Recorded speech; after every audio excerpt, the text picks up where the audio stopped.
ক্লাসের এক পর্যায়ে প্রাসঙ্গিক আলোচনায় স্যার ঋতুকে দাঁড় করিয়ে জিজ্ঞেস করলেন, আচ্ছা ঋতু, সত্যি করে বলো তো তুমি কোনো রিলেশনে আছো কি না? ঋতু আমাদের ক্লাসের সবচাইতে সুন্দরী মেয়ে, পড়াশোনাতেও বেশ ভালো। তার সাথে রিলেশন করার জন্য ছেলেদের লাইন লেগে থাকে। সে একজনের সাথে রিলেশনে আছে, তাই আর কাউকে পাত্তা দেয় না। অথচ স্যারের প্রশ্নের উত্তরে সে দাঁড়িয়ে কত সহজেই বলে দিল, না স্যার, আমি কারোর সাথে কোনো রিলেশনে নেই। উত্তরটি শুনে ঋতুর পেছনের বেঞ্চে বসা তানহা হিহি করে হেসে উঠল। এবার তানহাকে দাঁড়াতে বললেন স্যার। ও দাঁড়ালো। স্যার জিজ্ঞেস করলেন, ঋতুর উত্তর শুনে তো তুমি হেসে দিলে, এবার তুমি বলো তো তুমি কারোর সাথে কোনো রিলেশনে আছো কি না? তানহা উত্তর দিল, জি স্যার, আছি।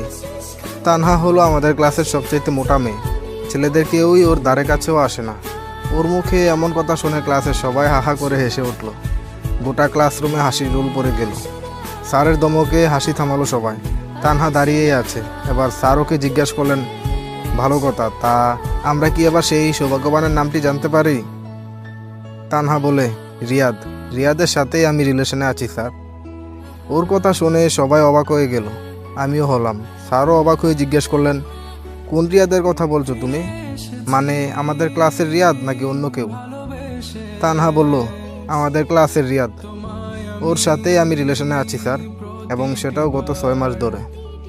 আমি এবার আকাশ থেকে মাটিতে পড়লাম। মুটকি কয় কি এসব? ক্লাসের মধ্যে আমাদের দুজনকে নিয়ে একটা শোরগোল শুরু হয়ে গেল। স্যার আবারও সবাইকে থামালেন। এবার স্যার বললেন, রিয়াদ কোথায়? রিয়াদ, দাঁড়াও তুমি। আমি দাঁড়ালাম। স্যার বললেন, তানহা যা বলছে তা কি সত্যি? স্যারের প্রশ্ন শুনে তানহার দিকে তাকালাম আমি। সেও আমার দিকে তাকিয়ে আছে। ওর চোখের দিকে তাকিয়ে আমি কেমন যেন হয়ে গেলাম। ওর চোখের দিকে তাকিয়ে থেকে আমি বললাম, জি স্যার, সত্যি আমাদের দুজনের মধ্যে রিলেশন আছে। আমার কথা শুনে ক্লাসের সবাই করতালি দিতে দিতে দাঁড়িয়ে গেল।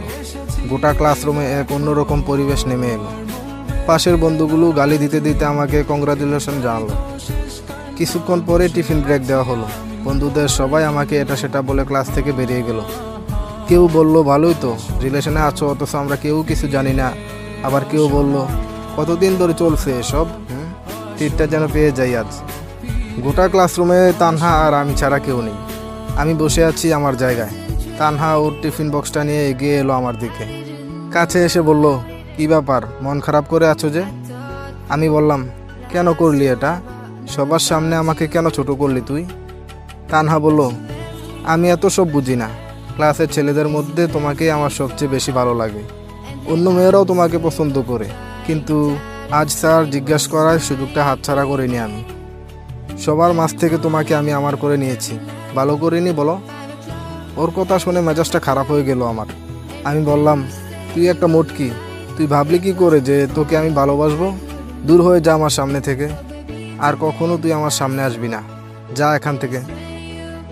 আমার দমকানো খেয়ে ও ব্যাগ নিয়ে ক্লাস থেকে বেরিয়ে গেল। আমি মনে মনে বললাম, গেলে যাক, তাতে আমার কি। টিফিনের পর আবারও ক্লাস শুরু হলো। ক্লাস করলাম। 4:30টায় ছুটি হলো আমাদের। আজকের মতো ঘটনা এর আগে কখনো আমাদের কলেজে ঘটেছে কিনা আমার মনে হয় না। সবার মুখে মুখে শুধু এটা নিয়েই আলোচনা, ছেলে মেয়েদের, এমনকি স্যারেদের মুখে মুখেও। তানহা আমাদের সাথেই কোচিং পড়তো। পরদিনও আসেনি, ক্লাসেও না। এরপর দিনও আসেনি, এরপর দিনেও না। এভাবে 4 দিন আসেনি ও। লাস্ট গত শনিবারে টিফিন টাইম পর্যন্ত ও ক্লাস করেছিল। বৃহস্পতিবারে ক্লাস শেষ করে ওর কাছের এক বান্ধবী সোনালীকে ডেকে জিজ্ঞেস করলাম,